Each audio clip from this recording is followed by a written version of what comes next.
Today we're going to talk about some dangerous voter suppression bills sprouting up across the country and how eliminating the filibuster is the way to fix it. I also interview Elizabeth Warren, where we talk about those very issues of voter suppression and nuking the filibuster, eliminating $50,000 in student loan debt, and barring Trump from holding office again using the 14th Amendment. I'm Brian Tyler Cohen, and you're listening to No Lie. So the most underreported and yet serious issue facing the U.S. today is happening in state houses led by Republicans all across the country, and that is the spate of Republican voter suppression bills being introduced. Now, they're being introduced by Republicans in response to claims of voter fraud that were started also by Republicans.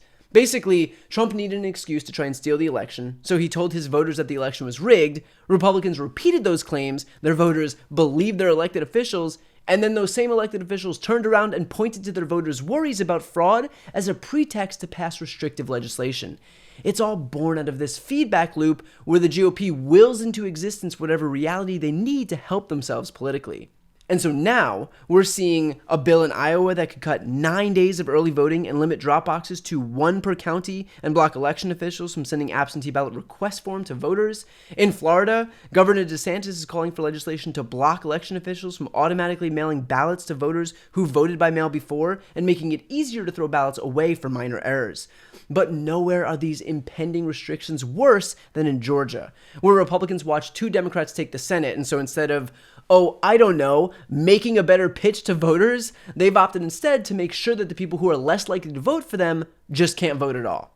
So in Georgia, we're seeing a bill in the state Senate that would outright repeal no-excuse absentee voting, which is vote by mail. Why? Because out of the 1.3 million Georgians who took advantage of it, 850,000 of them were Democrats. Only a small percentage of those people would stay eligible to vote by mail, including those who are out of town, disabled, or, of course, over 65 years old. And guess how that age group typically votes?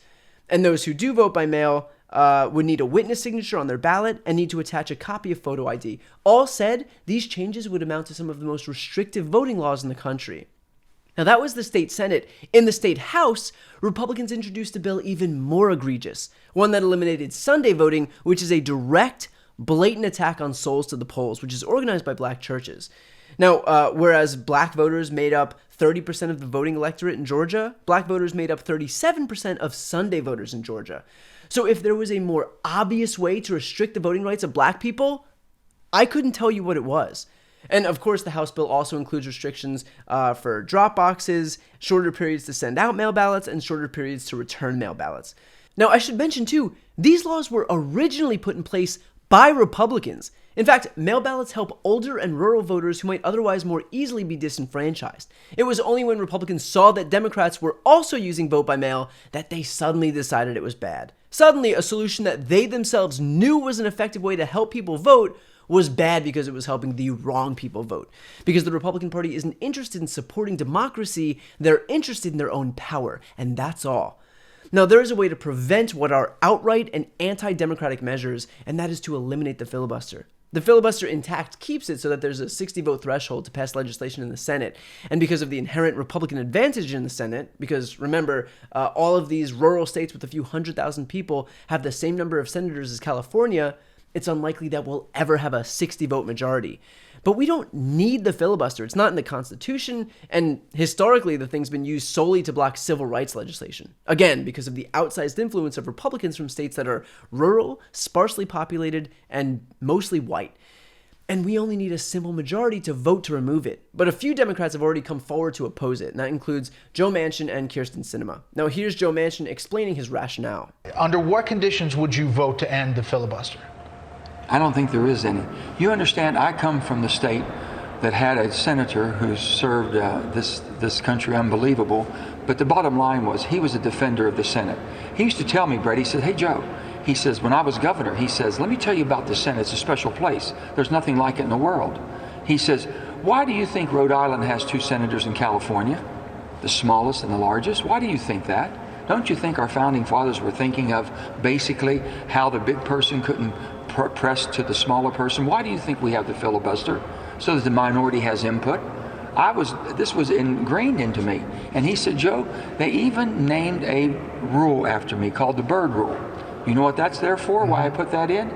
He said, so they couldn't go around the back door and do away with it.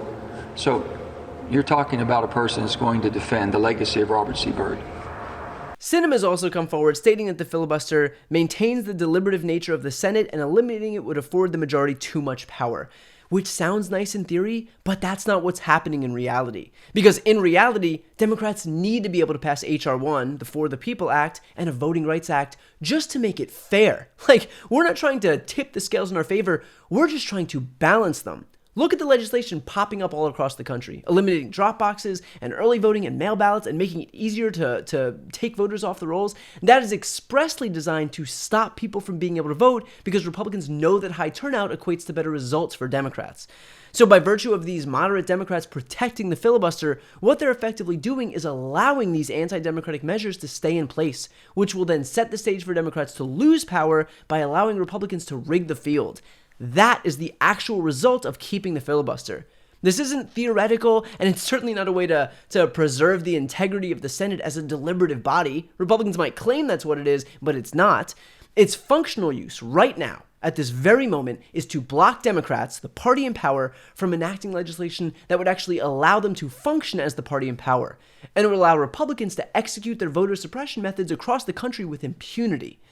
So these Democrats have a choice to make. You can either keep the filibuster and make the conscious decision to allow voter suppression bills to pass across the U.S., which would relegate their own party into the minority, where they will have no power, or they can nuke the filibuster, so that would ensure fairness, so that people are fairly represented in government, and so that we're not contracting every ounce of power to a party that rules from the minority and represents some dwindling faction of Americans, and yet somehow constantly calls all the shots. Like, the dichotomy between what Republicans and Democrats do with power is mind-boggling. And if Democrats want to win another election, then dear God, we can't be afraid to use the power that we have to show Americans why it's important to come out and vote. And if we don't nuke the filibuster and pass the Voting Rights Act, then it won't matter anyway because Republicans will have carte blanche to pass every bill they can cook up to ensure that as few people vote as possible. And look, if Manchin and Sinema have beef with certain progressive legislation, fine. That is a different issue altogether. And if they want to vote against that, then they can, and their votes will still wield a ton of power.